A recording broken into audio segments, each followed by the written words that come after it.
Hello guys, তো আমি সকাল সকাল ঘর দিয়ে বেরিয়ে পড়েছিলাম। আমরা যাচ্ছিলাম যেহেতু কৃষ্ণকালী মায়ের মন্দিরের উদ্দেশ্যে। তো সকালে আমরা বাসে উঠে পড়ি। বাস থেকে গিয়ে নামি আমরা হাওড়া স্টেশনে। বাস প্রত্যেক মানুষের মানে গড়িয়া টু হাওড়া 16 টাকা করে এক একজনের নিচ্ছিল। শুনেছি কৃষ্ণকালী মা খুবই জাগ্রত, তো সবাই নিজের মনস্কামনা যাতে পূর্ণ হয়, নিজের শরীরের সুস্থতার জন্য সেখানে যাচ্ছে। আমরা চলে গেছিলাম হাওড়া স্টেশনে, উঠে পড়েছিলাম ট্রেনে। আর ট্রেন হাওড়া থেকে বর্ধমান অবধি এক একজনের 25 টাকা করে পার হেড নিচ্ছিল ট্রেনের টিকিট।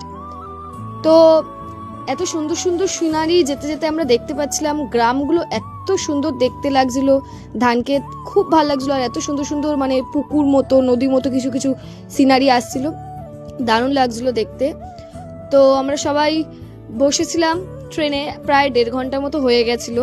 তো পৌঁছানোর আর কিছুক্ষণ আগে আমি, আমার দিদি বা আমাদের যে কজন ফ্যামিলি গেছিলাম সবাই মিলে কিছু ছবি তুললাম বসে। ছবি তোলার পর আমরা প্রায় ট্রেন দিয়ে নেমে গেছিলাম। ট্রেন দিয়ে নামার পর আমাদেরকে টোটো ধরতে হয়েছিল। ওখান থেকে স্টেশনের সামনে দিয়েই টোটো যায়। টোটো এক একজনের 30 টাকা করে নেয়। তো যেতে প্রায় 20 মিনিট মতো লাগবে। গিয়ে তোমরা দেখতে পাবে পুজোর সমগ্র জিনিস ওখানেই বিক্রি হচ্ছে। তুমি পুজোর ডালা, মঙ্গলা মায়ের ছবি, কৃষ্ণকালী মায়ের ছবি ওখানেই দেখতে পাবে। ওখানেই সব একসাথে বিক্রি হচ্ছে, পুজো দিতে পারবে।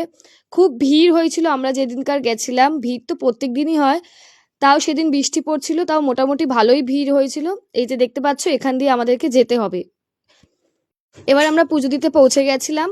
তো ওখানে যেহেতু পুজো হচ্ছিল মানে আরতি হচ্ছিল, তাই আমাদেরকে দাঁড়িয়ে থাকতে হয়েছিল, নালে লাইন তাড়াতাড়ি এগিয়ে যাচ্ছিল।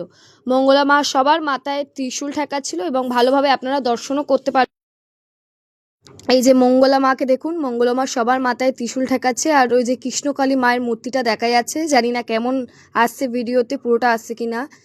সবাই মা সবার মঙ্গল করুক, সবাই যেন সুস্থ থাকে, সবাই যেন ভালো থাকে। কারোর সাথে জয় কৃষ্ণকালী মায়ের জয়। সবাই যেন সুস্থ থাকে, সবার মনস্কামনা যেন মা পূরণ করো। সবাই যেন ভালো থাকুক, কারোর জন্য কোনো ক্ষতি না হয়। তো আমাদের পুজো দেওয়া হয়ে গেছিলো। আমি এটাই বলছিলাম এখানে যে আমাদের পুজো দেওয়া হয়ে গেছিলো। এবার আমরা বাড়ির দিকে যাব।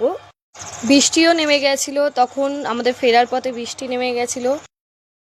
তো আমরা ট্রেনে এবারে উঠে পড়েছিলাম বাড়ি যাব বলে। আমাদের পুজো যেহেতু দেওয়া হয়ে গেছিলো, এবার আমরা বাড়ি যাব। তো সবাই একবার বলুন জয় কৃষ্ণকালী মায়ের জয়, জয় সোনা মায়ের জয়, জয় মঙ্গলা মায়ের জয়।